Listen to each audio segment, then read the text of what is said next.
Although CSS is by far the best option for creating web designs today, there's still many sites on the web that were created using HTML tables for layout control. Old school sites like this one were created using the table tag in HTML. Before I get into how tables work, I have to take a moment and explain something that's even more important to me than the hypertext markup language: the chocolate game. You'll find here in this sample site, which I created for this series, the basic instructions. Essentially, you want to take a flat piece of chocolate, place it on your forehead, and then without using your hands, you have to get the chocolate into your mouth. Now, using your tongue is optional. Squeezing and moving your face definitely helps. But ultimately, if you win, you get to eat the chocolate. If it falls on the floor, eating the chocolate is optional. I've included this sample site because obviously I'm passionate about the chocolate game.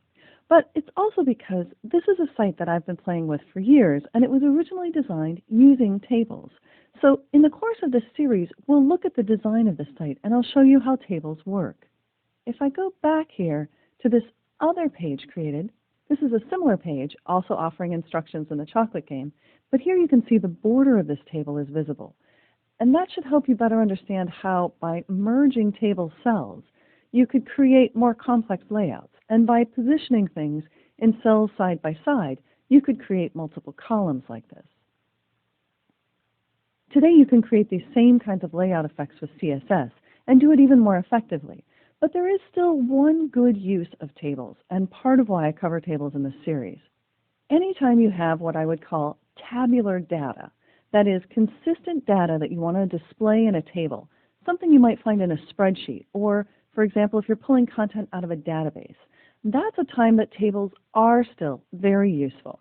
So anytime you have consistent data, like the series of images and the scores that I've created here for playing the game, yeah, that was me down there at the bottom playing the game.